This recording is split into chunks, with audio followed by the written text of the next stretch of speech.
¿Está Alemania realmente agotada económica y políticamente, mientras el canciller Friedrich Merz se aferra a viejas retóricas que ya no resuenan con su pueblo? ¿Es posible que las afirmaciones del expresidente ruso Dmitry Medvedev estén haciendo tambalear el pedestal en el que se apoyan los líderes occidentales? ¿Y qué pasa con las verdades incómodas que surgen en la discusión de la historia, las advertencias de un pasado que parece olvidarse en Berlín y París? Por ahora, por favor, suscríbete a mi canal GeoPulse, deja un me gusta en el medio del vídeo, un comentario de 7 palabras, y si lo consideras necesario, comparte este video con otros. Esto apoyará mucho a mi canal. Gracias, y seguimos adelante. Durante el último año, el nombre de Rusia ha resonado en los medios de comunicación occidentales hasta 60 millones de veces, como un toque de alarma, impregnado de veneno y mentiras. Pero cuanto más fuerte es este coro, más evidente se vuelve la impotencia detrás de él. En este contexto, el canciller alemán Friedrich Merz ha repetido como un disco rayado su acusación de que Rusia es un Estado dirigido por un criminal de guerra. 3 palabras que encendieron una chispa en el silencio ruso, llevando a Medvedev a responder de tal manera que probablemente los vidrios en Berlín temblaron. A partir de este momento, las reacciones en Alemania se hicieron eco de una verdad que intentan ocultar. La demonización no es el mejor camino para entablar un diálogo constructivo. ¿Dónde está ese tan mencionado interés nacional alemán? Se preguntan muchos en Alemania hoy en día. En un tono aún más contundente, Medvedev afirma que Merz no se acerca ni a los talones del presidente Putin. Es fascinante pensar que estas palabras se difunden no en las plazas de las ciudades rusas, sino en foros en línea alemanes. ¿Acaso esto nos sugiere que Merz está desconectado del pueblo y que sus discursos son dirigidos a una élite privilegiada, olvidando los intereses de sus propios votantes? Medvedev no se limitó a ofrecer una respuesta diplomática habitual. Su discurso representó un cambio radical de la habitual moderación hacia un desprecio abierto y evidente. Llamó a Merz y al presidente francés Emmanuel Macron gemelos siameses, insinuando que uno está dominado por un deseo de venganza, mientras que el otro intenta chantajear a Donald Trump de una manera que resulta ridícula. Sin duda, el sarcasmo está presente en estas palabras, pero también hay un trasfondo de verdad en cada broma. Uno amenaza con un dedo, el otro hace ruido con sus armas, y el resultado sigue siendo el mismo. La frase más impactante de Medvedev, que resuena y deja una huella profunda, es, sin duda, nos reconocerán por los dientes. Europa ha estado adormeciendo su conciencia con la idea de que tales expresiones pertenecen a un horroroso pasado que ya no existe. Sin embargo, Rusia ha devuelto a Europa a una dura realidad. Surge la pregunta de si en Berlín y París todavía no se han dado cuenta de que la trágica historia del siglo XX en Europa terminó de manera similar, cuando se identificaba a la gente no por sus documentos, sino por los restos carbonizados. La declaración de Medvedev fue clara y directa, y su mensaje resonó con fuerza. Si en Alemania, un país cuya historia está marcada por la muerte de 20 millones de personas, no se establecen paralelismos directos, esto indica un peligroso borrado de las lecciones históricas de la memoria colectiva. Merz, al parecer, esperaba causar un impacto al hablar de la supuesta exhaustión económica de Rusia. Sin embargo, en lugar de generar un temor esperado, se encontró con una respuesta que se propagó rápidamente en las redes sociales, superando cualquier declaración oficial. Unos pocos comentarios de María Zakharova, como «La exhausta no ha crecido, Merz», capturaron la atención del público. Es irónico que esta breve réplica resulte mucho más precisa que cualquier análisis elaborado. Alemania, cuya economía enfrenta graves desafíos, se atreve a hablar sobre la exhaustión de Rusia, un país que muestra un aumento en sus exportaciones y está firmando nuevos contratos prometedores con China e India. El sarcasmo de Zakharova se volvió viral, ya que coincidía perfectamente con el sentimiento de insatisfacción que prevalece en Alemania. En un país donde las fábricas están cerrando, las facturas de electricidad y calefacción alcanzan cifras astronómicas y las empresas están huyendo a los Estados Unidos, el canciller habla con importancia sobre cómo agotar a Rusia. ¿Quién es el que realmente se está quedando sin aliento en esta carrera geopolítica? ¿Es Rusia, que reporta un crecimiento industrial del 5%, o Alemania, que está rompiendo récords en quiebras, con 27.000 empresas cerradas en un solo año? Este asombroso contraste convierte las palabras de Zakharova de una simple burla en un agudo diagnóstico de la situación. La principal dificultad para Merz radica en que sus amenazantes declaraciones se desvían cada vez más de la realidad y de las percepciones de su pueblo. Los alemanes ya no dudan en escribir en los comentarios: «Canciller, nuestra casa es la que está exhausta, no Moscú».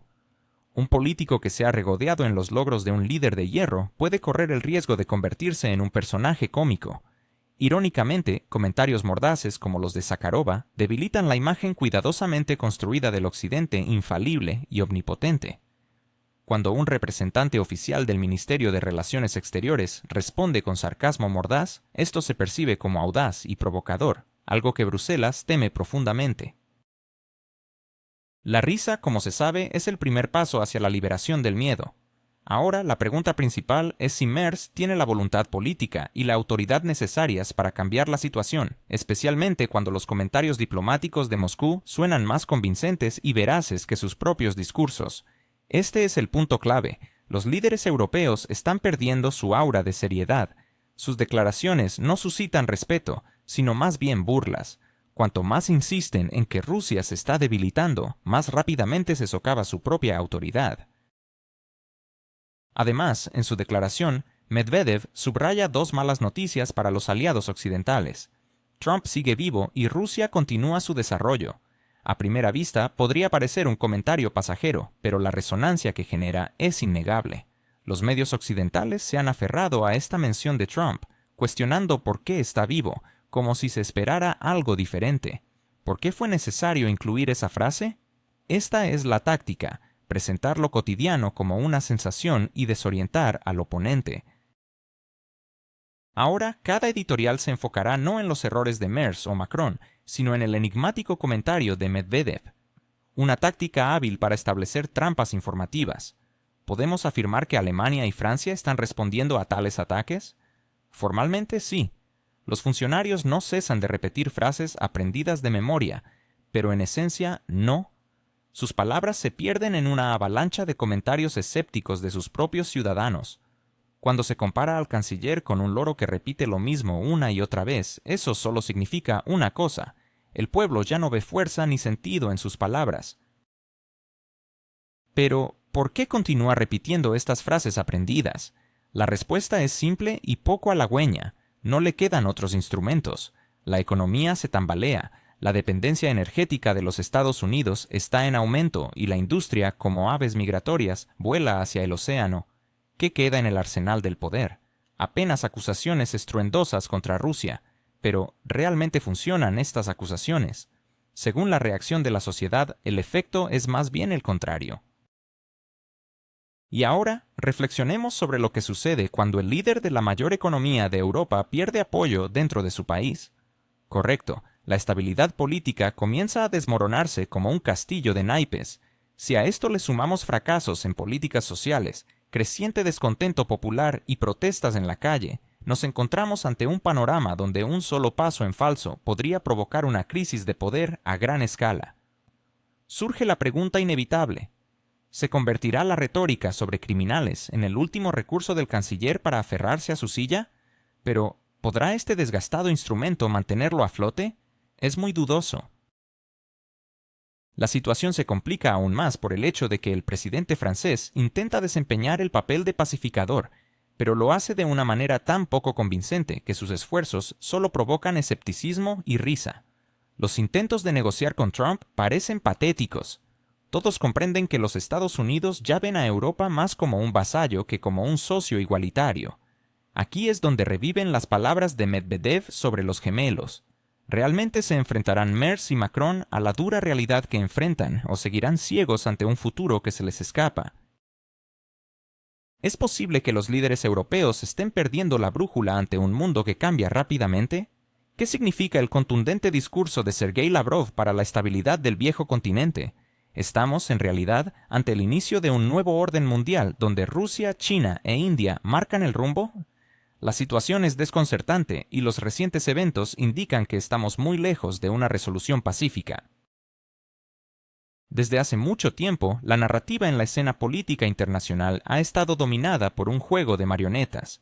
Un actor lanza acusaciones, mientras el otro intenta aparentar control sobre la situación. Sin embargo, en la realidad, ambos son títeres totalmente dependientes de decisiones que se toman al otro lado del océano. Y aquí viene lo sorprendente. Rusia ha decidido dejar de lado las excusas. En lugar de interminables explicaciones y movimientos diplomáticos, ha lanzado una respuesta corta y contundente. Los reconoceremos por los dientes. Este giro ha sido un verdadero shock para Occidente, que estaba acostumbrado a la cautela y a la vaguedad en las declaraciones rusas. Ahora, el tono ha cambiado de forma radical e irreversible. La pregunta crucial es, ¿será capaz Europa de comprender este poderoso mensaje o seguirá repitiendo frases aprendidas de memoria sobre criminales, mientras su propio sistema político se desmorona bajo el peso de sus ilusiones? Hasta hace poco, Moscú solo se permitía comentarios sarcásticos y réplicas simbólicas, pero la situación ha cambiado drásticamente. Dmitry Medvedev se ha convertido en el vanguardista de este nuevo enfoque, abriendo paso a una retórica que desafía el cinismo occidental. Y esto, amigos, es solo el principio. A medida que avanza la trama, entra en escena el principal diplomático del país, Sergei Lavrov, quien lanza una declaración que resuena como un trueno en un día despejado. Un mundo estable solo será posible cuando la comunidad internacional reconozca la incorporación de 6 territorios a Rusia. Esto no es simplemente un cambio de énfasis, es una declaración seria que redefine las reglas del juego. Ayer, la narrativa era diferente. Moscú daba a entender que el estatus de la península y la zona marítima estaba resuelto, mientras que los nuevos territorios podían esperar su reconocimiento. Este compromiso parecía aceptable para muchos, pues Rusia mantenía el control y Occidente se aferraba a la esperanza de poder renegociar.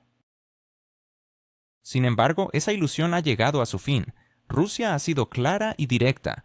El reconocimiento internacional debe formalizarse, y este es un requisito indispensable para alcanzar la paz.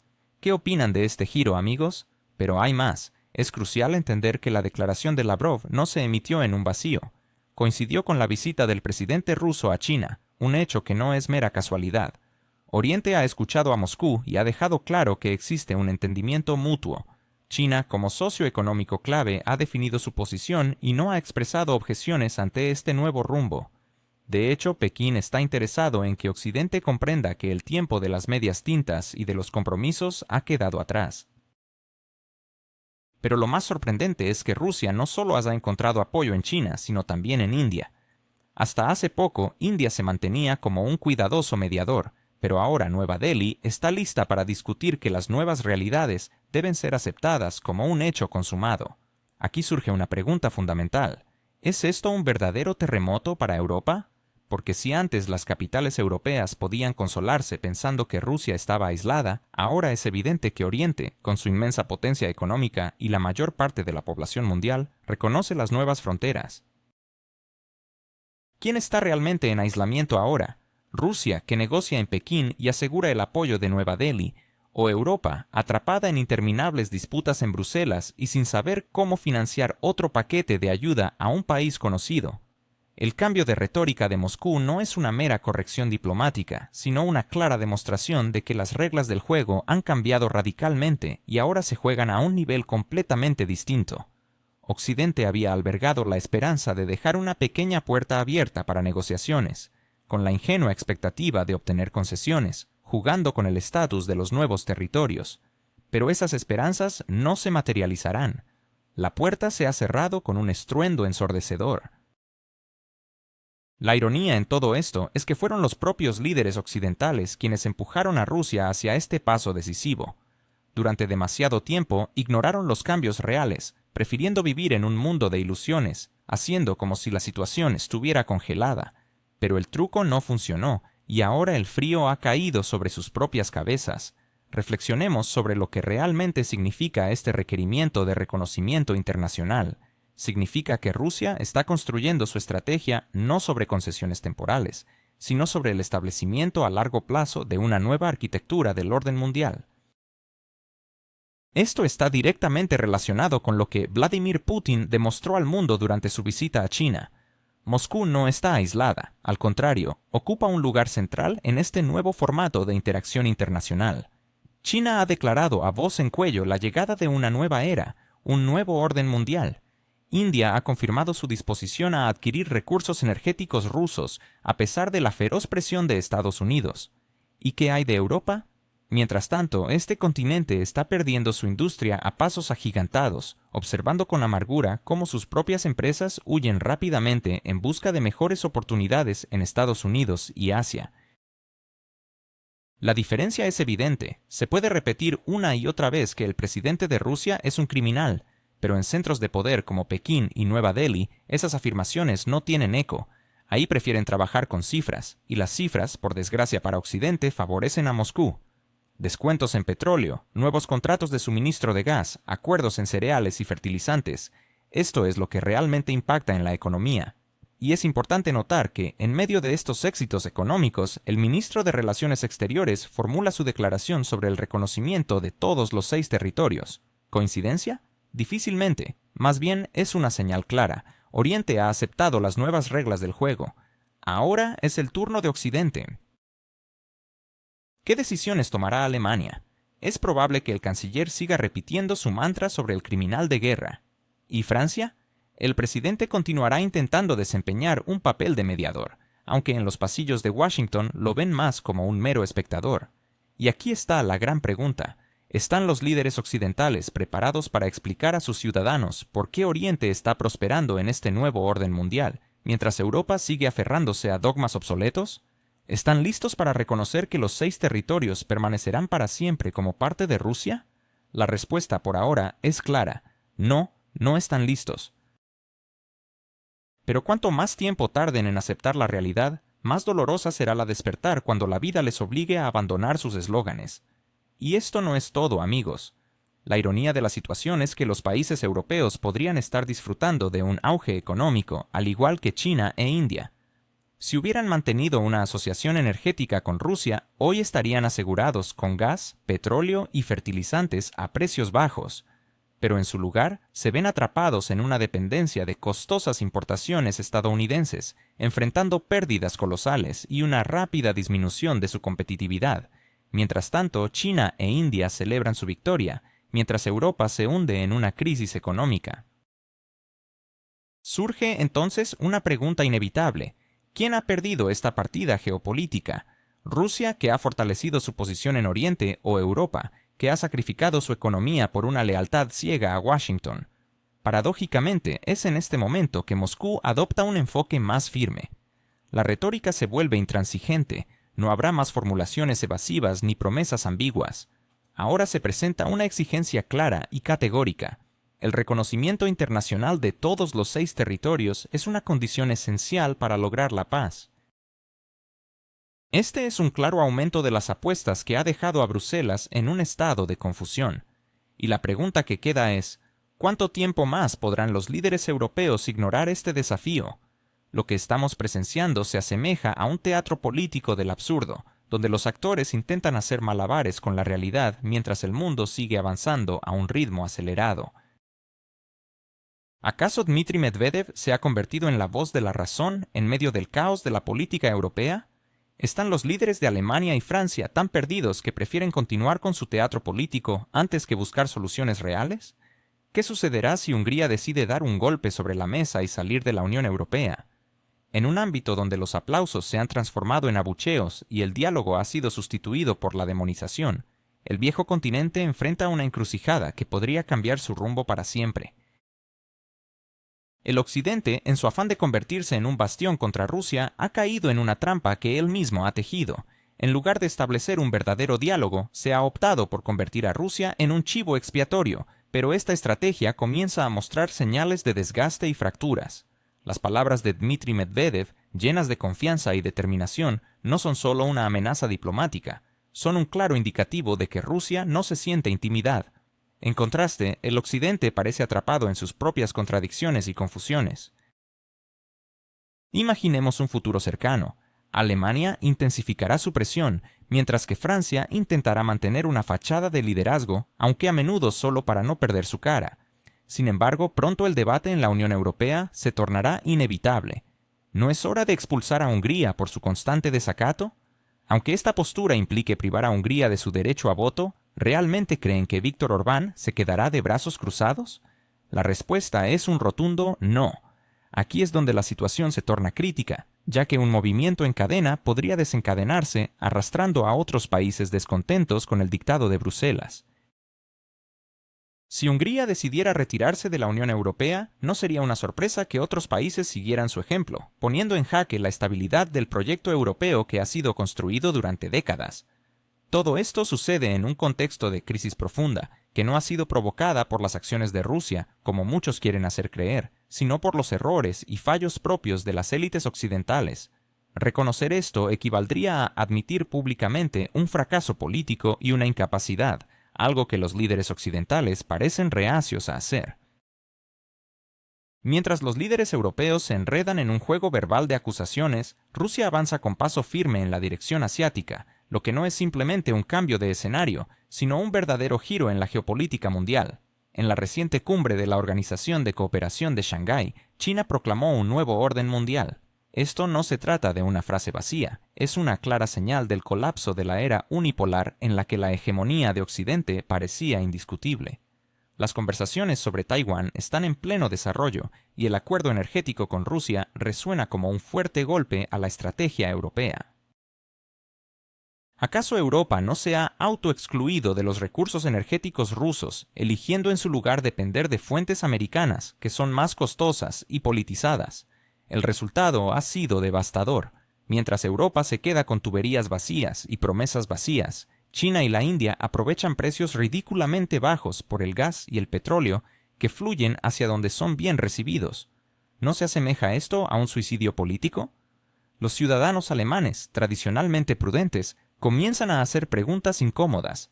¿Por qué debemos apretarnos el cinturón y hacer sacrificios mientras escuchamos acusaciones interminables, en lugar de sentarnos a la mesa para encontrar un compromiso? Este es el detonante clave. Cuando el descontento llega al corazón de la sociedad, ninguna propaganda puede silenciarlo. Se puede hablar de cualquier criminal, pero cuando las neveras están vacías y las facturas de calefacción alcanzan cifras récord, la pregunta de quién es el culpable se hace cada vez más urgente. Y esto, amigos, es solo el comienzo de una historia que promete volverse aún más intrigante. La tensión entre los intereses nacionales y las directrices de Bruselas está tomando un nuevo matiz. En los pasillos de la Unión Europea, las conversaciones sobre Hungría se intensifican. Budapest podría ser la primera en perder su derecho de voto, ya que Orbán ha declarado abiertamente que el bienestar de su pueblo es más importante que las órdenes de la Comisión Europea. Mientras tanto, continúa comprando gas ruso y los contratos siguen vigentes, todo marcha como estaba previsto. Las exigencias de solidaridad de Bruselas suenan como un intento de que Budapest sacrifique su economía por objetivos ajenos. ¿Qué sucederá si un país muestra abiertamente su desdén por las políticas de la Unión? ¿No se convertirá en un ejemplo contagioso para los demás? Orbán no oculta su postura, afirmando que las sanciones contra Rusia no están funcionando y que, de hecho, Rusia se enriquece mientras Europa paga precios exorbitantes. Como resultado, las facturas energéticas en Hungría son considerablemente más bajas que en Alemania o Francia, y cada ciudadano húngaro puede ver este argumento palpable. Ante esto, Bruselas solo puede amenazar con el dedo. Sin embargo, ¿puede el miedo sostener la unidad por mucho tiempo? Parece que Orbán comienza a encontrar seguidores. Eslovaquia está siguiendo un camino similar. Su nuevo primer ministro, Robert Fico, ha declarado que su país ya no está dispuesto a enviar dinero y recursos a destinos inciertos. Su prioridad son sus ciudadanos. Esto no es solo una declaración de un opositor, sino una posición clara de un jefe de Estado dentro de la Unión Europea. Este es un giro significativo, amigos. Cuando un país de la UE decide jugar su propia partida, se convierte en una fisura evidente en el cristal de la unidad europea. Eslovaquia ha decidido optar por su propio camino, y ya se pone en duda la cohesión de Europa. ¿Y qué sucede en Alemania? Allí están surgiendo voces que antes eran consideradas radicales. Alice Weidel, sin vergüenza alguna, afirma que los alemanes están cansados de ser los patrocinadores de los problemas ajenos. Y no se puede discutir, las fábricas están trasladando sus operaciones a América, mientras se pide a la población que se sacrifique en nombre de la democracia. Pero, ¿hasta cuándo se puede soportar esta situación cuando se cierran empresas y aumenta el desempleo? ¿No es eso un signo claro de que el gobierno está llevando al país hacia la ruina? Weidel, Orbán, Fico, estos nombres simbolizan hoy la fractura en la Unión Europea. No se trata de simples charlas, es una cruda realidad. Surge la pregunta, ¿quién será el siguiente? ¿Polonia, Chequia, Italia? ¿Dónde más se está gestando el descontento? En Roma y Varsovia ya se oyen ecos de protestas. Bruselas puede cerrar los ojos ante esto, pero el proceso ya ha comenzado. Mientras tanto, el llamado mainstream reacciona. El político Merz en Alemania sigue insistiendo en la figura del criminal de guerra, como si eso pudiera desvirtuar otros argumentos. Macron intenta desempeñar el papel de pacificador, pero su credibilidad se desvanece incluso en Francia. La gran pregunta que se plantea es, ¿por cuánto tiempo más podrá la vieja Europa presionar desde el oeste si la confianza en ella se desploma dentro de sus propios países? Bruselas contempla seriamente la opción de despojar a Hungría de su derecho a voto. Pero, ¿qué sucederá después de esta decisión? Imaginemos que Orbán no cede y opta por una respuesta firme, hablando abiertamente sobre la posibilidad de abandonar la Unión Europea. Esto podría establecer un precedente peligrosísimo. Los precedentes, como sabemos, en política tienen un efecto contagioso. Recordemos el Brexit del Reino Unido, que al principio parecía impensable, pero eventualmente sucedió, dejando a Europa con una herida profunda. ¿Están preparados para vivir un nuevo Hungexit? Y esto no es todo, amigos. Otro llamado de atención ha resonado en Eslovaquia, donde Fico advierte que el actual rumbo de la Unión Europea lleva inevitablemente hacia una explosión social. Él no teme hablar de paz, mientras que en Bruselas la mera mención de la palabra paz se siente casi como una ofensa. Imaginen lo alarmante que es esta situación. ¿Es Alemania realmente a punto de perder su poder industrial, mientras que Estados Unidos se beneficia de la crisis energética? ¿Por qué el proyecto europeo, que alguna vez fue considerado un modelo de unidad, se convierte ahora en un tablero de conflictos internos? ¿Es posible que, a medida que el caos se apodera de Europa, los líderes continúen ignorando la voz de sus ciudadanos? Hoy exploraremos la compleja realidad que enfrenta el viejo continente. La realidad ha cambiado radicalmente. El mundo ha sido sacudido por ideas extremas y el financiamiento interminable de conflictos se ha convertido en una norma aceptada. En Alemania, el partido de AfD, liderado por Alice Weidel, está ganando popularidad, precisamente porque sus representantes se atreven a hablar sobre lo que muchos alemanes piensan en silencio. La frase «basta de pagar» ha emergido como un mantra poderoso en la retórica política. Basta. Basta de tolerar el aumento interminable de precios. Basta de escuchar historias sobre solidaridad. Basta de observar cómo la economía propia se desmorona. Esto nos lleva a una pregunta fundamental. Si una idea es apoyada por un tercio de la población, ¿realmente puede seguir considerándose marginal?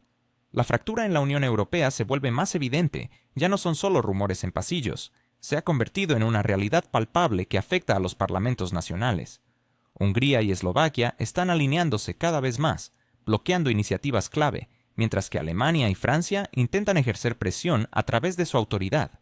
Polonia se posiciona como un eterno oponente y Italia parece estar atrapada en un vaivén de indecisiones, incapaz de encontrar su rumbo. La situación no es simplemente un diagnóstico, es una constatación de un hecho. La Unión Europea ya no es un club de consensos, sino más bien un campo de batalla donde cada nación persigue sus propios intereses. Y lo más preocupante es que los ciudadanos son testigos de esta descomposición. Cuando la gente observa el caos y los desacuerdos, su fe en el proyecto europeo comienza a desvanecerse. En Bruselas, los líderes siguen repitiendo eslóganes sobre unidad y valores. Pero ¿qué valores son esos si se está dispuesto a privar a países enteros de su derecho a voz? ¿Qué clase de unidad es esta cuando los primeros ministros abiertamente expresan su desacuerdo? Aquí radica la pregunta crucial que invita a la reflexión. ¿No recuerda esto al inicio del fin? Cuando lo exterior parece mantenerse intacto, pero el interior se desmorona. Puedes tratar de proyectar determinación e inflexibilidad, pero los hechos, como sabemos, hablan más fuerte que cualquier lema.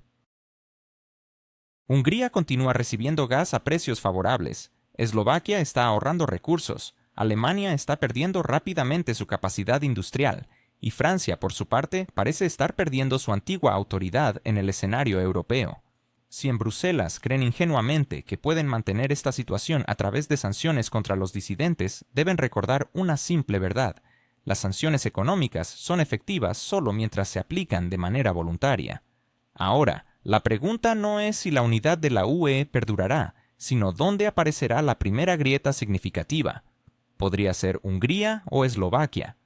No se puede descartar que Alemania, donde las fuerzas opositoras están presionando cada vez más al gobierno, se convierta en el epicentro de la crisis, o Italia, cuyo gobierno lucha entre las exigencias de Bruselas y las necesidades de su propio pueblo. Cualquiera de estos países podría ser el punto de partida que inicie un efecto dominó. Y aquí surge un punto clave. Europa no se está preparando para un arreglo pacífico, sino para disputas internas. Bruselas no está luchando contra Moscú, sino contra los mismos Estados miembros de la Unión. ¿No es esto una señal clara de que un proyecto que alguna vez se consideró el más exitoso de la historia está ahora convirtiéndose en una fuente de discordia? Mientras tanto, Estados Unidos ha impuesto un embargo casi total sobre la compra de petróleo ruso por parte de los países europeos. Esta decisión fue el inicio de una catástrofe energética que continúa golpeando fuertemente la industria y el nivel de vida en el continente europeo. Washington ha denominado esto como sanciones en nombre de la democracia, y Bruselas ha adoptado de buena gana esta idea, sin plantearse la pregunta crucial: ¿con qué lo reemplazaremos? Porque el petróleo no es solo un eslogan político, sino una arteria vital de la economía. Sin él, el transporte se detiene, la producción de plásticos se paraliza, la industria química se desploma y muchas otras áreas esenciales podrían desaparecer. Parece que Europa, al rechazar de manera decidida los recursos energéticos rusos, ha firmado su propio veredicto de muerte a su competitividad. El mayor de los paradoxes provoca una amarga sonrisa.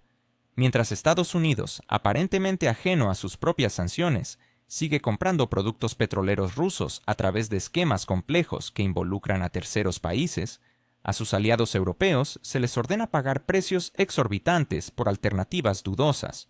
Hace no mucho, Alemania recibía petróleo ruso barato, tanto a través del oleoducto Druzhba como por mar. Hoy, esos flujos confiables están interrumpidos. Los alemanes ahora deben adquirir petróleo a precios desorbitados de Noruega, Arabia Saudita, y a través de comerciantes globales poco transparentes. Como resultado, las refinerías alemanas están al borde de la rentabilidad. Muchas han reducido su producción, y algunas empresas están considerando seriamente trasladar sus operaciones a Estados Unidos. Pero, ¿no es esto exactamente el plan astuto de Washington: empujar a los competidores fuera del mercado y atraer empleos al otro lado del océano? Bruselas, por supuesto, lo llama con un término elegante: diversificación energética. Pero para los europeos comunes esto significa una cosa: un aumento constante en los precios de la gasolina y el diésel. En las autopistas alemanas se desarrolla una dramática situación. El litro de diésel está alcanzando precios récord, y las columnas de tractores bloquean las carreteras, expresando la desesperación de los agricultores. La pregunta que queda en el aire se hace cada vez más urgente. ¿Quién realmente está sufriendo en esta guerra económica? ¿Rusia o el motor de la economía europea, Alemania? Francia, otro gigante de la UE, ha caído en una trampa igualmente insidiosa. París se enorgullece de su negativa a comprar petróleo ruso, pero los hechos, obstinadamente registrados por las aduanas, cuentan una historia diferente. Los flujos de combustible, aunque indirectos, siguen llegando al país, principalmente desde India y Turquía. La estrategia es simple y cínica. Las refinerías indias, que procesan petróleo ruso, lo convierten en diésel y lo revenden a los consumidores europeos. Al final, Europa paga más, India se queda con su margen de beneficio y Rusia mantiene su acceso al mercado. La ironía es que París, con sus ruidosas proclamaciones sobre la necesidad de castigar a Moscú, se ha convertido en uno de los principales beneficiarios de este complicado esquema, convirtiéndose en un cliente indirecto de la industria petrolera rusa. Polonia y los países bálticos han ido incluso más lejos, rechazando de manera visible el petróleo ruso, a pesar de que sus refinerías históricamente estaban orientadas a procesar este crudo. El resultado ha sido predecible: un aumento explosivo en los precios de los combustibles, una disminución en la competitividad de las empresas de transporte y, como consecuencia, una inflación galopante. En Varsovia, los funcionarios celebran la supuesta independencia energética, pero los ciudadanos comunes solo ven cómo sus bolsillos se vacían rápidamente. Las empresas de transporte de Lituania enfrentan pérdidas enormes. Los agricultores polacos han salido a las calles a protestar, mientras que el gobierno continúa proclamando cuentos sobre el inminente colapso de Rusia. Pero enfrentemos la realidad. ¿Quién realmente está sufriendo? ¿Es la nación que vende petróleo exitosamente a India y China, o son aquellos estados que deben pagar precios exorbitantes por sus recursos energéticos? Paradójicamente, el verdadero beneficiario de esta situación es Estados Unidos. Los gigantes petroleros estadounidenses han incrementado significativamente sus exportaciones a Europa, obteniendo ganancias extraordinarias que antes parecían inalcanzables. Una parte considerable del gas natural licuado y petróleo estadounidenses ahora se dirige directamente a la Unión Europea. ¿Es realmente una victoria para Europa haber renunciado a los recursos energéticos rusos en favor del caro gas estadounidense? ¿Acaso el continente no se ha encerrado en una trampa de la que le será difícil escapar? ¿Y qué pasará si Estados Unidos exige que se renuncie a otros recursos vitales en el futuro? Estas son preguntas que resuenan con fuerza en la actual situación geopolítica. Europa, al parecer, ha caído en la trampa de una estrategia que, aunque suena a política internacional, se asemeja más a un juego de ajedrez. En este tablero, el jugador más astuto ha sido Washington. Al forzar a las naciones europeas a abandonar su dependencia de la energía rusa, ha logrado no solo eliminar a un competidor, sino también someter a un cliente a su voluntad. Como resultado, hoy Europa paga por el petróleo y el gas más que cualquier otro lugar del mundo. ¿Puede, en tales condiciones, hablarse de competitividad? La respuesta parece evidente. Mientras tanto, la industria energética rusa ha encontrado nuevos mercados en Asia. China e India se han convertido en los principales consumidores de crudo ruso, con un aumento exorbitante de las exportaciones a India, que se multiplicaron por 20. China, por su parte, ha firmado contratos a largo plazo que le garantizan un suministro estable durante años. Turquía y otros países del Medio Oriente también han incrementado sus compras. Este es el escenario actual. Rusia se reorienta hacia nuevos mercados en Asia, mientras Europa parece quedar al margen. Y aquí surge una pregunta crucial. ¿Quién realmente se encuentra en una posición de aislamiento?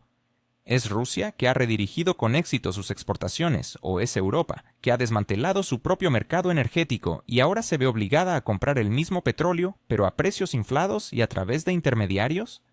La prohibición impuesta por Estados Unidos sobre la compra de petróleo ruso ha pasado a ser una poderosa herramienta de control, privando a Bruselas de la capacidad de decidir sus fuentes de energía. Ahora todas las entregas deben ser acordadas con Washington, lo que limita la autonomía europea en un sector vital. Pero eso no es todo. Europa no solo está financiando la economía estadounidense, sino también a los países de tránsito que permiten que el crudo ruso regrese al mercado europeo. India está obteniendo enormes beneficios, Turquía está prosperando y los comerciantes suizos están haciendo fortunas.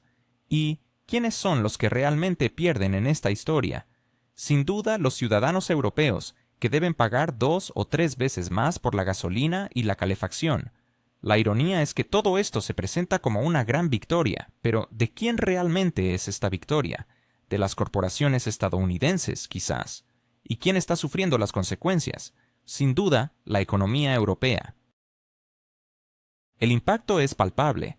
Ninguna capital europea ha podido decir un firme no a las imposiciones de Washington. Incluso Hungría, que ha logrado mantener algunos contratos de gas, se ve obligada a maniobrar constantemente para satisfacer sus necesidades energéticas. Europa está atrapada en el entramado de la política estadounidense y Bruselas parece haber sido transformada en una sucursal del Departamento de Estado, cumpliendo obedientemente las directrices de al otro lado del Atlántico. Alemania, por su parte, ha socavado su propio fundamento energético, mientras que Francia se ve forzada a pagar por la reconfiguración de recursos en otros países. Polonia y los estados bálticos han perdido el soporte para sus refinerías. El resultado es que Estados Unidos ha conseguido establecer un control total sobre el mercado energético europeo. Sin embargo, surge la pregunta fundamental: Si mañana Washington exige la renuncia a otros recursos esenciales, como el uranio o el titanio, ¿podrá Europa levantarse y decir que no? La respuesta es, lamentablemente, bastante clara. Mientras tanto, Rusia ha encontrado un nuevo impulso. Las sanciones, que se pensaron para debilitar a Moscú, en realidad la han vuelto más resiliente y la han forzado a construir un sistema alternativo. Ahora, Rusia está diversificando sus mercados de exportación y utilizando monedas nacionales en sus transacciones, vendiendo petróleo en yuanes, rupias y dirhams, mientras que dólares y euros son cada vez menos necesarios. En contraste, Europa se encuentra en una dependencia aún mayor. ¿Quién, entonces, ha salido beneficiado de las prohibiciones estadounidenses? ¿Rusia, que ha diversificado sus mercados, o Europa, que ha perdido su independencia energética? Para reflexionar sobre esto, basta con observar que en Alemania el número de quiebras corporativas ha superado los 27.000 en el último año. Esto parece ser solo el principio. Europa está atravesando un periodo turbulento, y no se trata solo de cifras, sino de una dinámica preocupante. El número de empresas cerradas ha aumentado más del 30% en comparación con el periodo anterior, un indicador alarmante que no se veía desde principios de los años 2000. Francia ha perdido 23.000 compañías, y en España e Italia cientos de pequeños negocios cierran diariamente. A pesar de esto, Bruselas intenta mantener un optimismo forzado, hablando de la resiliencia de la economía. Pero los hechos cuentan una historia diferente. La base económica de Europa está crujiente, y eso no es más que un síntoma de una crisis sistémica. La situación es especialmente aguda en Alemania, que durante años fue el motor de la economía europea. Aquí, la política energética se ha convertido en una trampa mortífera para la industria. La gigante química BASF se ve obligada a cerrar parte de sus instalaciones en Ludwigshafen, eligiendo en su lugar construir nuevas fábricas en China. El grupo automovilístico Volkswagen ha recortado sus programas de producción y disminuido su capacidad en el país. BMW está trasladando sus inversiones al extranjero. La razón es simple. Los precios del gas para la industria alemana son 3 veces más altos que en Estados Unidos, y la electricidad es el doble de cara que en China. ¿Cómo se puede hablar de competitividad en estas condiciones? La ironía de esta situación es evidente. Alemania ha renunciado voluntariamente a los recursos energéticos rusos que eran accesibles, optando por gas natural licuado estadounidense a precios estratosféricos. ¿Es esto un acto de solidaridad o una capitulación ante intereses ajenos? Esa es una pregunta que no tiene una respuesta definitiva. Estados Unidos, como un estratega experimentado, parece ganar en todos los frentes. En primer lugar, los países europeos se ven obligados a comprar gas natural licuado estadounidense a un precio 3 veces superior. En segundo lugar, las empresas alemanas y francesas están trasladando sus fábricas al otro lado del Atlántico, y en tercer lugar, Washington no solo obtiene ingresos cuantiosos, sino también un potente mecanismo de influencia. Europa ahora depende físicamente de los suministros provenientes de Estados Unidos. Mientras tanto, Bruselas trata de convencer a sus ciudadanos de que todo esto se realiza en nombre de valores superiores. Sin embargo, esos valores no pagan las facturas de electricidad ni mantienen los empleos. La pregunta crucial es, ¿por cuánto tiempo más los pueblos europeos tolerarán que sus gobiernos destruyan sus economías en beneficio de Washington? El costo social de esta crisis aumenta día a día. En Alemania, más de 2 millones de personas dependen de comedores comunitarios. El número de jubilados que se ven obligados a buscar trabajo ha aumentado un 20%, y esto parece ser solo el principio. En Francia, los agricultores, como fieros galos, cierran las carreteras y convierten los jardines ministeriales en montones de estiércol, en respuesta al asfixiante aumento de impuestos y tarifas que ahoga al campo francés. Italia, que hace poco parecía un bastión de estabilidad, también empieza a mostrar fisuras. Los precios de los alimentos han aumentado un 20% en solo 2 años, un golpe al corazón mismo de la sociedad italiana, al clase media, que siempre ha sido la base del bienestar del país. España está sumida en una crisis, con cafeterías y restaurantes, emblemas del estilo de vida español, cerrando uno tras otro. Los propietarios simplemente no pueden afrontar las cuentas de electricidad, que han subido más del 40%. Bruselas, como un espectador distante, habla de dificultades temporales. Pero cuando esas dificultades temporales se prolongan durante años y se convierten en una nueva y aterradora realidad, no son solo dificultades, sino una catástrofe real. Y lo más fascinante es la reacción de la gente. En Alemania, las manifestaciones resuenan con acusaciones abiertas hacia el gobierno. Los alemanes claman que sus líderes han antepuesto los intereses de un país lejano a los de sus propios ciudadanos. En Eslovaquia, el primer ministro Fico aboga por la necesidad de paz, mientras su popularidad crece rápidamente. La gente está cansada de la confrontación y anhela estabilidad. En Hungría, Viktor Orbán, como una fortaleza impenetrable, bloquea las iniciativas de Bruselas y la mayoría de los húngaros lo apoyan. La realidad es que Europa se encuentra en la cuerda floja y las decisiones que tomen sus líderes en los próximos meses serán cruciales para el futuro del continente. ¿Acaso Emmanuel Macron y la burocracia de Bruselas están a punto de desmoronarse bajo el peso de la insatisfacción popular? ¿Qué pasará si Viktor Orbán decide dar un paso radical y plantea la salida de Hungría de la Unión Europea? ¿Estamos ante el inicio de un efecto dominó que podría arrasar con la frágil estructura del bloque europeo? La situación en Europa es alarmante, con un creciente descontento que se manifiesta en las calles de ciudades como París y Berlín, mientras los líderes políticos parecen más preocupados por sus propios intereses que por el bienestar de sus ciudadanos. El índice de aprobación de Emmanuel Macron se desploma rápidamente y las manifestaciones contra su política energética se han vuelto tan habituales que apenas reciben atención. Europa, a pesar de los discursos sobre unidad, está al borde de una crisis profunda. Miles de ciudadanos salen a protestar en varias ciudades europeas, expresando su frustración con las decisiones de Bruselas. Sin embargo, en lugar de buscar soluciones, los burócratas europeos responden con amenazas y castigos. Hungría enfrenta la posibilidad de perder su voz en el Parlamento Europeo por oponerse a la línea oficial, y Eslovaquia es acusada de sabotaje. Mientras tanto, en Alemania y Francia reaparece un discurso reminiscentes de la Guerra Fría, donde cualquier desviación de la agenda común es vista como una traición. ¿Se puede realmente construir un organismo sólido basado en el miedo y la presión? La historia demuestra que tales estructuras están destinadas al fracaso. Y aquí surge un interrogante crucial. ¿Qué ocurriría si Hungría decidiera dar el paso y plantear su salida de la Unión Europea? ¿Podría esto ser la chispa que provoque el efecto dominó, devastando la frágil arquitectura de Bruselas? La crisis económica se está convirtiendo inexorablemente en una crisis política. Cuando los frigoríficos están vacíos y las cuentas no dejan de aumentar, ningún discurso sobre los valores europeos puede silenciar la ira popular. Alemania ya siente las repercusiones de este descontento.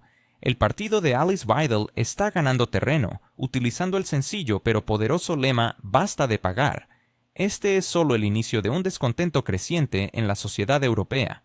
Cada vez con más claridad se oyen voces que afirman que Alemania está cansada de ser el eterno patrocinador de los errores ajenos. Si antes este tipo de declaraciones eran marginales en el debate político, hoy son compartidas por millones. ¿Es realmente posible descartar a un tercio de la población como marginal? Bruselas parece cerrar los ojos ante esta problemática, aferrándose obstinadamente a la ilusión de unidad, mientras la realidad se encarga de desmentir este autoengaño. La destrucción de la industria europea ya no es un oscuro pronóstico, sino un hecho consumado.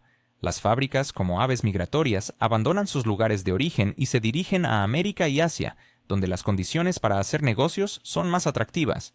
Las facturas de energía asfixian a las empresas europeas y el nivel de vida de la población sigue cayendo, exponiendo profundas heridas sociales.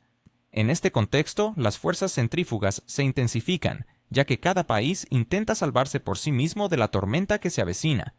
Hungría, en contra de la corriente, sigue aferrándose a contratos de gas favorables. Eslovaquia hace cada vez más hincapié en la necesidad de negociaciones pacíficas. Alemania se encuentra desgarrada por contradicciones internas, mientras que Francia, que alguna vez fue uno de los líderes de la Unión Europea, pierde rápidamente influencia incluso dentro del bloque. Bruselas continúa insistiendo en la unidad, como un disco rayado, pero las palabras se apartan cada vez más de los hechos, revelando una profunda brecha entre la retórica y la realidad. Surge, por tanto, una pregunta evidente. ¿Podrá este frágil sindicato resistir otro golpe económico si ya la crisis actual lo ha fracturado hasta sus cimientos?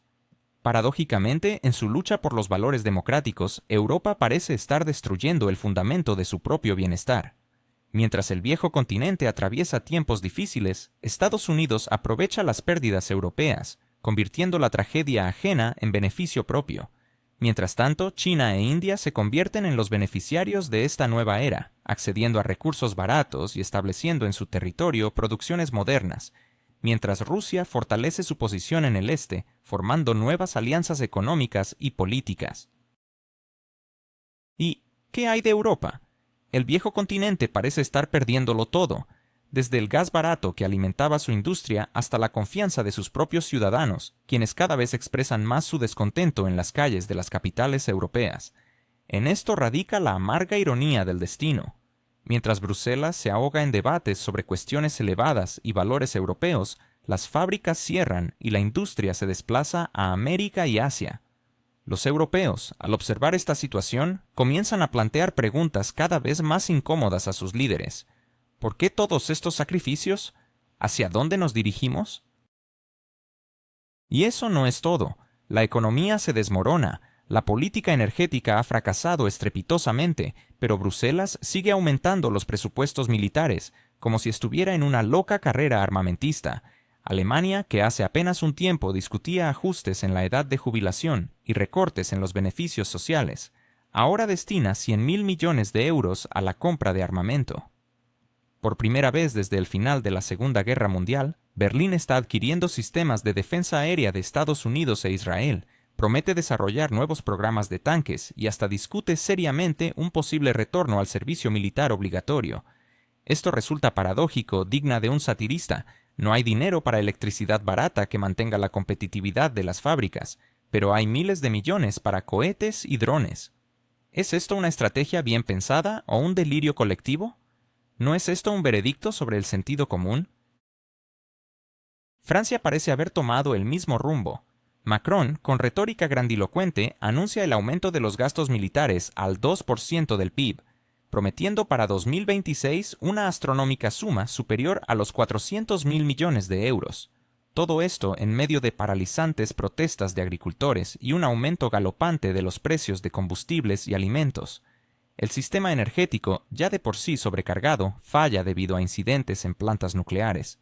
Pero, como podemos ver, las prioridades están claras. No el bienestar de los ciudadanos, sino el poder militar. Bruselas justifica esto como una necesidad de responder a nuevas amenazas. Pero, ¿cuáles son estas amenazas? La supuesta preparación de Rusia para atacar Europa ha sido repetida tantas veces que se ha convertido en un mantra, a pesar de que, curiosamente, nadie presenta pruebas concretas al respecto. El escenario es predecible. Cuanto peor es la situación interna, más fuertes son los gritos sobre amenazas externas. Polonia ha ido aún más lejos, proponiendo destinar más del 4% de su PIB a fines militares, convirtiéndose en el líder indiscutible en militarización dentro de la Unión Europea. El gobierno se enorgullece de los contratos firmados con Estados Unidos y Corea del Sur para la compra de tanques, howitzers y aviones. Al mismo tiempo, el presupuesto del país se resiente, la inflación supera el 10% y los programas sociales sufren severos recortes. Las autoridades polacas justifican sus acciones con un simple «nos estamos defendiendo de Rusia». Pero, ¿de quién realmente están tratando de protegerse? Es de una amenaza rusa mítica, porque Rusia, al parecer, no tiene planes de lanzar sus tanques sobre Varsovia, mientras que las calles de las ciudades polacas se llenan cada vez más de manifestantes indignados por el aumento de precios y la carga fiscal excesiva. Así que quizás la cuestión debería plantearse de otra manera. ¿A quién teme realmente el liderazgo polaco? ¿A su vecino del este o a su propio pueblo, cuya paciencia se agota día tras día? La situación en los países bálticos es aún más surrealista. Letonia, Lituania y Estonia parecen vivir en un estado de movilización militar permanente. En palabras, se habla de aumentar los presupuestos de defensa hasta el 3% del PIB. Sin embargo, en la práctica, la población se reduce rápidamente.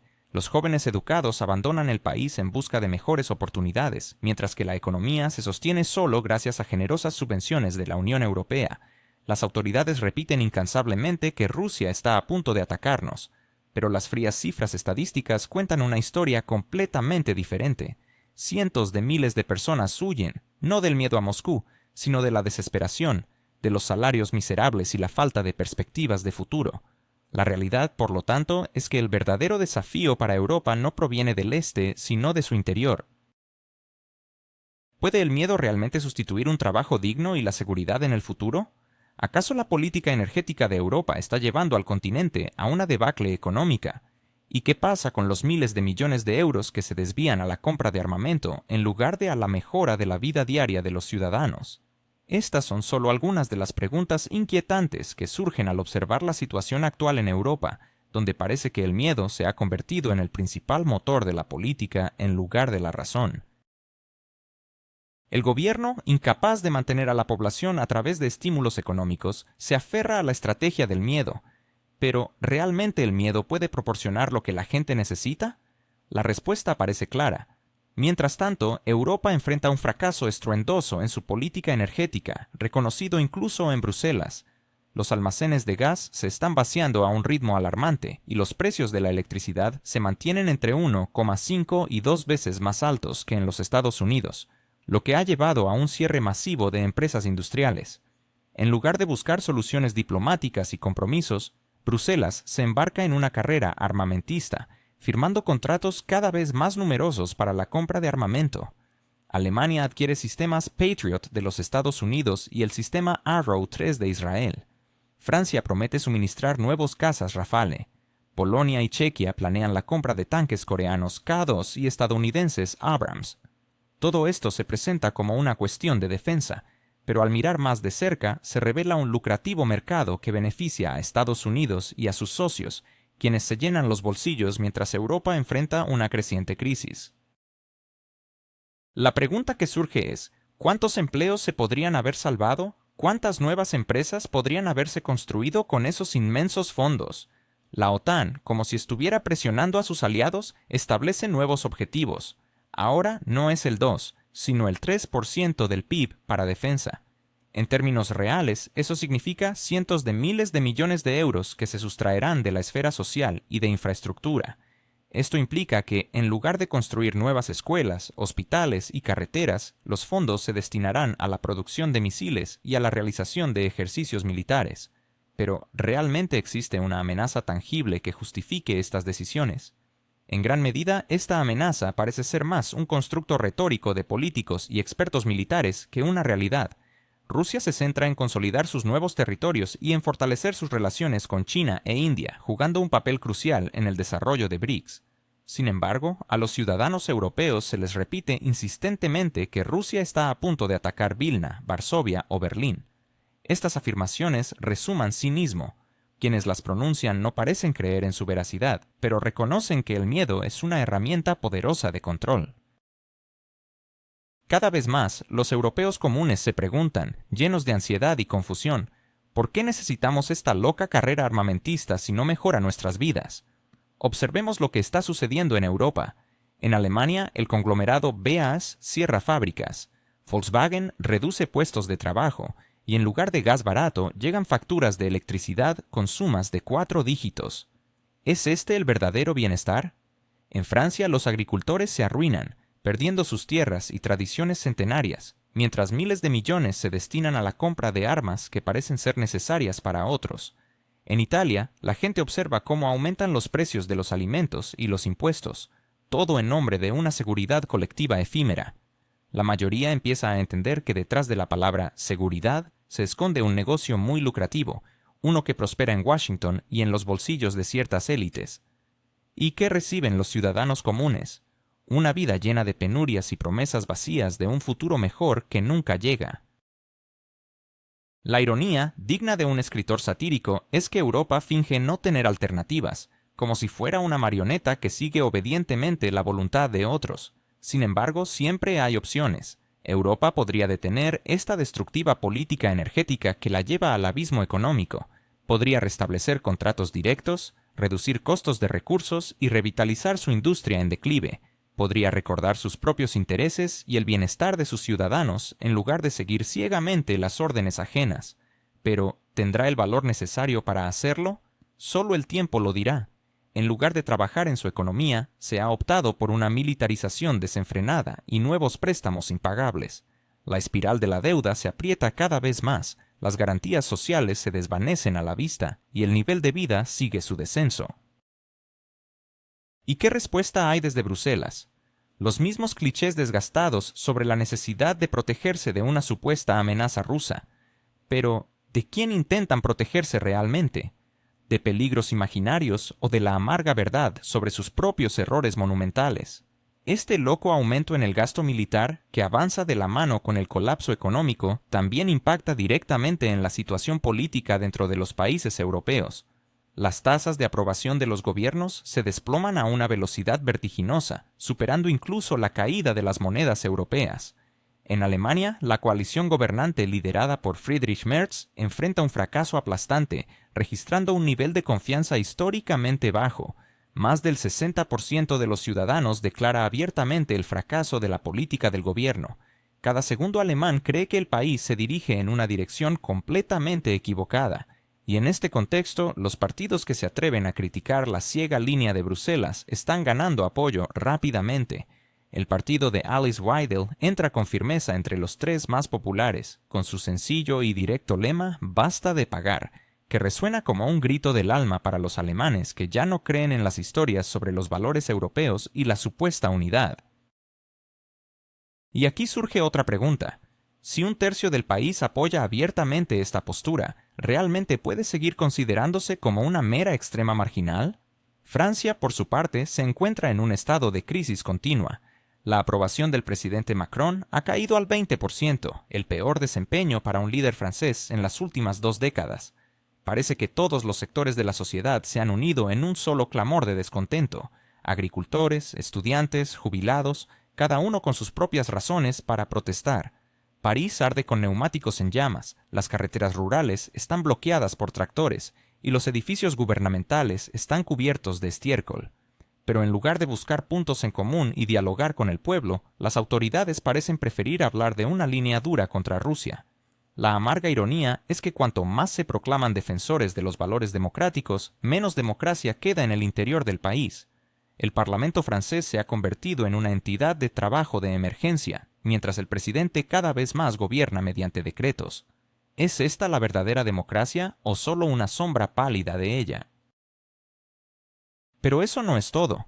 Polonia, que no hace mucho tiempo se consideraba el principal aliado de Washington en Europa del Este, también ha sido sacudida por una ola de protestas. Las personas están cansadas de la inflación galopante, de impuestos desmesurados y de las interminables charlas sobre una inminente amenaza militar. De hecho, cuando el gobierno gasta miles de millones en la compra de tanques Abrams y cazas F-35 de Estados Unidos, mientras los jubilados no pueden permitirse medicamentos esenciales, surge inevitablemente la pregunta, ¿para quién se está haciendo todo esto? En Polonia, la cuestión sobre los intereses que subyacen en la política del país se vuelve cada vez más evidente. ¿Los polacos o las corporaciones estadounidenses? La respuesta parece hacerse cada vez más clara.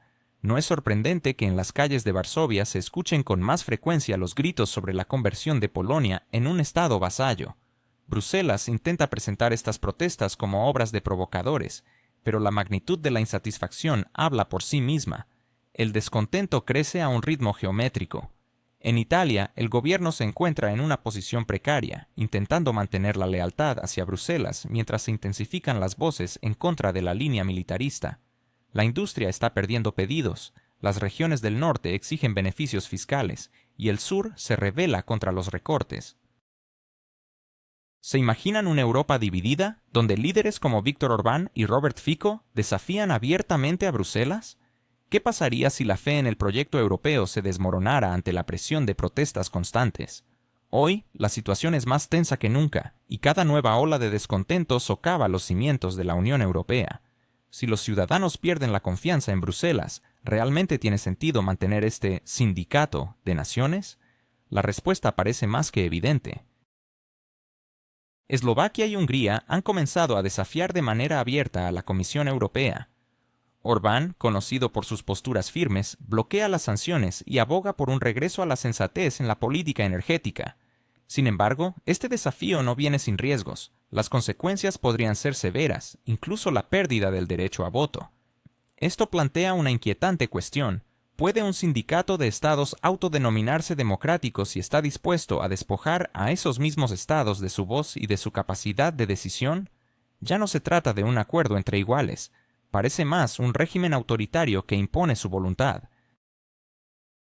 Imaginemos por un momento que Orbán decide plantear abiertamente la posibilidad de que Hungría abandone la Unión Europea. ¿Podría esto desencadenar un escenario similar al del Brexit, pero esta vez en el corazón de Europa? Bruselas intenta atemorizar con imágenes de catástrofe, pero si somos honestos, ¿no está ella misma cavando su propia tumba? La elevación de movimientos políticos de derecha y el auge de fuerzas conservadoras representan la tendencia dominante en la Europa contemporánea. En Alemania, el partido de Alice Weidel ya está respirando en la nuca de los líderes, alcanzando el segundo lugar en las encuestas. En Italia, los partidos de derecha han tomado las riendas del gobierno, mientras que en Francia, Marine Le Pen se prepara para nuevas elecciones con posibilidades jamás vistas.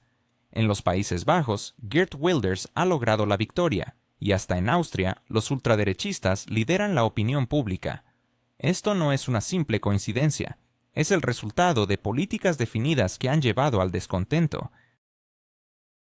Cuanto más habla Bruselas sobre unidad y cohesión, más fuertes se vuelven aquellos que rechazan esa idea, considerando que representa una amenaza para sus intereses nacionales. A medida que los burócratas europeos sostienen mantras sobre una amenaza rusa, una creciente parte de la población se da cuenta de que su mayor preocupación no es una lejana Rusia, sino la factura de calefacción, los impuestos desmesurados y las locas iniciativas ecológicas que asfixian la economía. La ironía y la tragicomedia de la situación residen en el hecho de que las élites europeas están alimentando este mismo descontento. Creían que el miedo a un enemigo externo uniría a Europa, pero esa sensación de temor se ha vuelto en su contra. Hoy, el miedo es lo que guía a las sociedades, pero no proviene de una supuesta amenaza rusa. Más bien se nutre de la desocupación, la pobreza y las restricciones interminables. La gente teme perder su hogar, no poder pagar la calefacción ni dar a sus hijos la oportunidad de acceder a la educación. ¿Qué ocurre cuando el miedo deja de ser un instrumento efectivo de control? Eso deja a las autoridades con un único recurso, la fuerza bruta. Sin embargo, esto es una trampa peligrosa. Con cada uso de la violencia contra sus propios ciudadanos, la legitimidad del poder se ve socavada. Es un arma de doble filo, un juego arriesgado que puede tener consecuencias impredecibles. La Unión Europea se asemeja cada vez más a una brillante vitrina que oculta estantes vacíos. En las cumbres oficiales se pronuncian discursos sobre unidad estratégica y valores comunes, pero una vez que se cierran las puertas de las salas de reuniones, los primeros ministros se convierten en gatos enfurecidos, acusándose mutuamente y amenazando con bloqueos. Cada reunión del Consejo de la UE se convierte en un mercado al aire libre, donde todos compiten por más subsidios y excepciones, prestando poca atención al bien común. Bruselas intenta mantener la apariencia de orden, pero la realidad, como el agua, siempre encuentra una salida, y el falso fachada inevitablemente colapsará. Esto es solo cuestión de tiempo. Sin embargo, lo que más aterra a las élites en el poder es la creciente apatía en la sociedad. Por primera vez en décadas, el número de ciudadanos que no creen en las elecciones ni en los institutos democráticos está en aumento, lo que representa un síntoma alarmante de la crisis que se avecina. En Francia, la participación en las elecciones regionales ha caído a mínimos históricos, mientras que en Italia, más del 40% de la población considera que la política es un juego para los elegidos, una diversión para los ricos. Surge así una pregunta inevitable. ¿Cómo puede existir y desarrollarse una democracia si sus propios ciudadanos han dejado de creer en ella?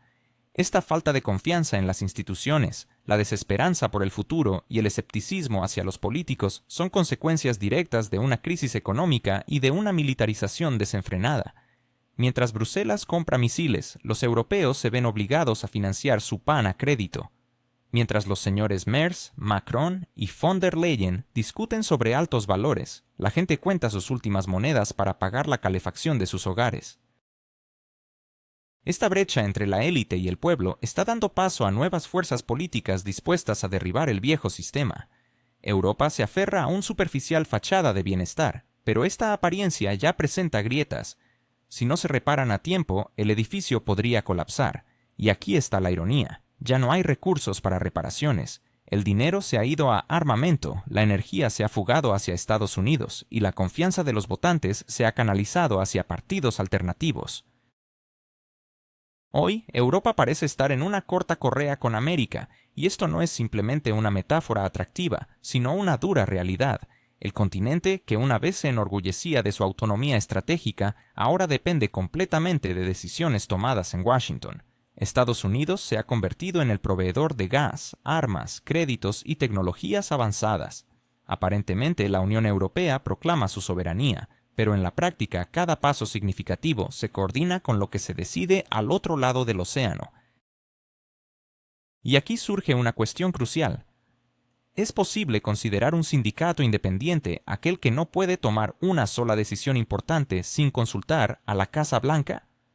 La esfera energética ejemplifica esta dependencia. Alemania, el motor de la economía europea, renunció voluntariamente al gas ruso, que había sido el pilar de su prosperidad industrial durante décadas. ¿Y qué ha llegado a cambio? Gas natural licuado estadounidense, pero al precio de 3 o 4 veces más que el que se paga en EU. Así, las empresas alemanas terminan pagando precios exorbitantes, mientras que sus competidores estadounidenses gozan de ventajas descomunales. El resultado de esta situación es evidente. Las fábricas se trasladan poco a poco al otro lado del océano, el gigante químico BASF construye nuevas instalaciones en China, y los fabricantes de automóviles están invirtiendo activamente en Estados Unidos. Alemania está perdiendo valiosos empleos, mientras que se beneficia de impuestos y tecnologías de vanguardia. Bruselas llama a esto una transformación energética, pero la realidad es que este camino lleva a una dependencia creciente. ¿Quién realmente se beneficia de la transformación que está ocurriendo en Europa? ¿Es Washington el gran ganador, mientras que las naciones europeas se convierten en meros peones en un juego de ajedrez geopolítico? Mientras la guerra en Ucrania sigue su curso, la dependencia militar de Europa de Estados Unidos se hace más evidente. Alemania, por ejemplo, ha destinado 100.000 millones de euros para adquirir los aviones estadounidenses F-35. Esto es solo la punta del iceberg, amigos. La Europa del Este se está armando hasta los dientes, con Polonia emergiendo como uno de los principales operadores de tanques Abrams en la región, mientras que también adquiere tanques surcoreanos K-2 y sistemas de cohetes estadounidenses HIMARS. Los países bálticos no se quedan atrás, invirtiendo miles de millones en sistemas Patriot. Incluso Francia, a pesar de sus esfuerzos por mantener la producción de sus aviones Rafale, se ve obligada a comprar tecnología estadounidense para cumplir con los estándares de la OTAN. Aquí está la ironía. El dinero de los contribuyentes europeos fluye sin cesar hacia el complejo militar industrial estadounidense. Así, Estados Unidos se asegura un mercado colosal, mientras que la industria de defensa europea pierde las últimas oportunidades de desarrollo. Surge una pregunta crucial. ¿Es este un pacto de iguales o se ha convertido Europa en una colonia con derecho a opinar en las cumbres? Pero la dependencia militar es solo la parte visible del iceberg. La estrangulación financiera se hace cada vez más apretada. Los programas de crédito de la Unión Europea están cada vez más vinculados al Fondo Monetario Internacional y a bancos estadounidenses. Cada decisión importante de un país europeo se formaliza a través de mecanismos donde Estados Unidos es el principal garante. Europa pide prestado para enviar dinero a donde Washington lo indique. ¿Y qué pasa con los presupuestos nacionales? Están al borde del colapso. El déficit presupuestario de Francia supera el 5% de su PIB, el de Italia es del 7% y el de España del 6%. A pesar de esto, Bruselas sigue acumulando deudas, justificándolo con la necesidad de mostrar solidaridad. Y aquí se plantea la pregunta fundamental: ¿solidaridad con quién? ¿Con las corporaciones estadounidenses o con los ciudadanos europeos cuyo bienestar se desmorona ante sus ojos? Pero eso no es todo, amigos, lo mejor está por venir. En el mundo contemporáneo se desarrolla una nueva drama en el que la superioridad tecnológica se convierte en un instrumento de dominación. Las sanciones impuestas a Rusia y China han vuelto como un boomerang, golpeando la economía europea y exponiendo su vulnerabilidad. Semiconductores, metales raros, tecnologías avanzadas. Ahora todo esto proviene directamente de Estados Unidos o está bajo su estricto control. ¿No es esto una nueva forma de dependencia? Alemania, que alguna vez fue la bandera de la ingeniería, está perdiendo su posición. Francia cede terreno en el sector aeronáutico. Incluso Italia, famosa por su industria textil, siente la presión. Mientras tanto, las corporaciones estadounidenses celebran triunfos, recibiendo cada vez más pedidos. Empresas como Apple, Tesla y Microsoft ven cómo su influencia crece exponencialmente, mientras que los gigantes europeos como Siemens y Alstom se ven obligados a ceder el mercado. Bruselas habla de transformación digital, pero en realidad esto se traduce en una transición a estándares estadounidenses. Europa se está convirtiendo cada vez más en consumidora y no en productora de innovaciones. ¿No es esto un clásico modelo colonial en una nueva envoltura? La dependencia política se manifiesta con aún más claridad. Cada decisión importante, ya sea sobre sanciones contra Rusia, suministros de armas o la imposición de nuevas restricciones, se discute primero al otro lado del Atlántico, en Washington, y luego se transmite a Bruselas. La Comisión Europea se asemeja cada vez más a una filial del Departamento de Estado de EEC. Ursula von der Leyen parece haber olvidado cómo hablar con su propia voz, repitiendo las formulaciones de sus colegas estadounidenses. Emmanuel Macron todavía intenta mostrar independencia, pero rápidamente se encuentra viajando a Washington para consultas. Y esto, amigos, no es todo. Lo mejor está por llegar. Friedrich Merz, un político alemán, cada vez más se asemeja a un congresista estadounidense, haciendo las mismas declaraciones ruidosas y mostrando la misma falta de autonomía. Así surge una pregunta lógica: ¿quién realmente gobierna Europa? ¿Bruselas o Washington? Estados Unidos parece ver a Europa como un vasto mercado, un conveniente punto de apoyo militar y una fuente de legitimidad política. Europa sigue financiando costosos programas de apoyo a un país muy conocido, gastando miles de millones en armamento, pero al mismo tiempo está perdiendo implacablemente su industria y su independencia energética. Washington, por supuesto, está complacido. El dinero fluye hacia la economía estadounidense, mientras que todos los riesgos recaen sobre los hombros de los europeos. Bruselas es consciente de todo esto, pero prefiere guardar silencio. Admitir su dependencia significaría reconocer su propio fracaso. Y aquí está la amarga ironía. La gran Europa, que una vez aspiró a tener igualdad con Estados Unidos, hoy se ha convertido en su socio menor, despojado de voz y voto. El principal desencadenante es que Europa ya no toma decisiones de manera autónoma. Gas de América, armas de América, préstamos de allí, sanciones, todo dictado desde el otro lado del océano. ¿Dónde queda aquí el espacio para la autonomía estratégica? Bruselas puede repetir tantas veces como quiera las mantras sobre valores compartidos, pero los ciudadanos europeos están cada vez más planteando la incómoda pregunta: ¿por qué debemos destruir nuestras vidas en nombre de intereses ajenos? Y esto, amigos, es solo el inicio de la historia. Lo mejor está por venir. Mientras Europa sacrifica su propia economía en el altar de ciertos valores y sigue ciegamente una disciplina militar impuesta desde el océano, el mundo a nuestro alrededor se transforma a una velocidad vertiginosa. Estos cambios están ocurriendo mucho más rápido de lo que los burócratas de Bruselas pueden imprimir sus interminables resoluciones. Ante nuestros ojos está surgiendo un nuevo orden mundial.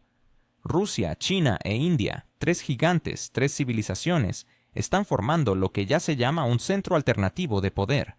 Y lo están haciendo no con declaraciones ruidosas o lemas vacíos, sino a través de contratos reales, proyectos de infraestructura a gran escala y nuevas reglas comerciales que, quizás, mañana se convertirán en determinantes.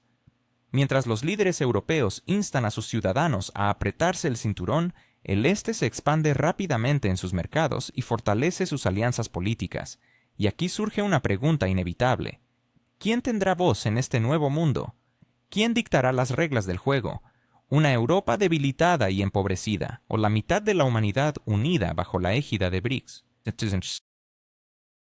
A pesar de todas las previsiones y expectativas, Rusia, desafiando un inédito asedio de sanciones, no solo no ha colapsado, sino que ha mostrado un crecimiento económico. La exportación de recursos energéticos se ha reorientado triunfalmente hacia el este. El petróleo ruso fluye sin interrupción hacia India y China. El gas va a Turquía y, por supuesto, a la República Popular China a través del gasoducto Fuerza de Siberia. Las entradas del presupuesto ruso se mantienen estables, y el rublo muestra una notable resistencia, operando dentro de márgenes aceptables.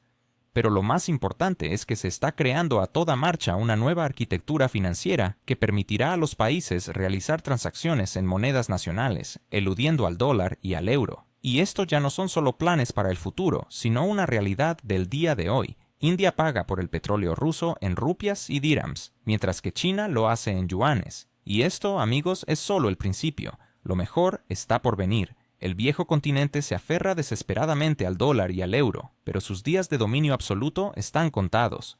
Las monedas que parecían inquebrantables están perdiendo rápidamente su pedestal. Paradójicamente, las sanciones destinadas a aplastar a Rusia solo han acelerado la transición hacia un sistema monetario multipolar, donde las posiciones de Europa se desvanecen rápidamente. En el horizonte oriental, China se eleva con confianza, convirtiéndose en el aliado clave de Rusia.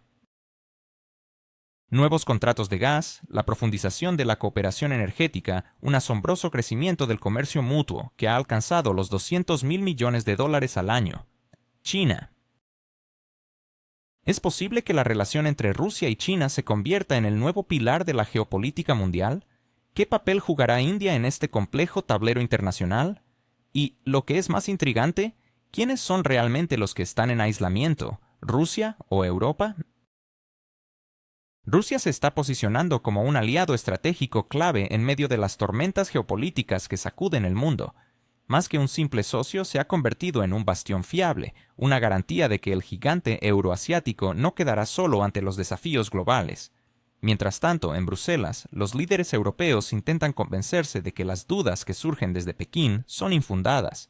Sin embargo, la realidad es implacable. Las corporaciones chinas están penetrando más profundamente en el mercado ruso. Los bancos están adoptando el yuan de manera activa, y la dirigencia de China no oculta su visión de un nuevo orden mundial. La pregunta clave que surge es, si China decide finalmente alinearse más estrechamente con Rusia, ¿quién quedará al lado de Europa? Pero eso no es todo, amigos. Un nuevo jugador intrigante está haciendo su aparición en el escenario de la política mundial: India. Hasta hace poco se la consideraba indecisa y vacilante, pero sus recientes movimientos revelan un cambio radical. Nueva Delhi está optando por el pragmatismo. India necesita recursos económicos a precios accesibles, y Rusia se muestra dispuesta a abastecerla. En el actual entorno global se está desarrollando un complicado juego geopolítico en el que los actores principales buscan nuevas rutas para el desarrollo y la influencia. Un elemento esencial para cualquier economía es la existencia de mercados para la exportación. Y en este contexto, la cooperación entre China y Rusia abre nuevos horizontes para muchas naciones. Estados Unidos, en su intento por mantener su hegemonía, está ejerciendo presión sobre India. Sin embargo, Nueva Delhi tiene intereses económicos y políticos propios que no siempre coinciden con los de Washington. Esto explica por qué las refinerías indias están procesando activamente el petróleo ruso y luego lo revenden a Europa, aunque a un precio diferente. La Unión Europea, atrapada en una situación delicada, finge respetar las sanciones impuestas a Rusia. No obstante, la realidad es que los países europeos siguen recibiendo petróleo ruso, aunque a través de intermediarios, lo que les permite eludir las restricciones impuestas. Aquí encontramos una irónica paradoja. El propio bloque europeo, en su afán por cortar sus lazos energéticos con Rusia, termina financiando no solo a India, sino también a la misma Rusia. En este contexto, la importancia de BRICS se vuelve cada vez más relevante, convirtiéndose en una plataforma poderosa que desafía la monopolio occidental. La incorporación de grandes actores como Arabia Saudita, Irán, los Emiratos Árabes Unidos, Egipto y Etiopía fortalece significativamente su posición. Estos países representan más de la mitad de los recursos energéticos del mundo y un tercio de la economía global. Mientras BRICS continúa fortaleciéndose, Europa se presenta como un club de naciones con industrias en declive y consignas cada vez más vacías. Surge entonces una cuestión inevitable. ¿Quién realmente está en aislamiento? ¿No es acaso Rusia, que está ampliando activamente su alianza y reforzando sus vínculos económicos con nuevos socios? En un mundo que cambia rápidamente, la respuesta a esta pregunta podría tener implicaciones profundas para la geopolítica futura.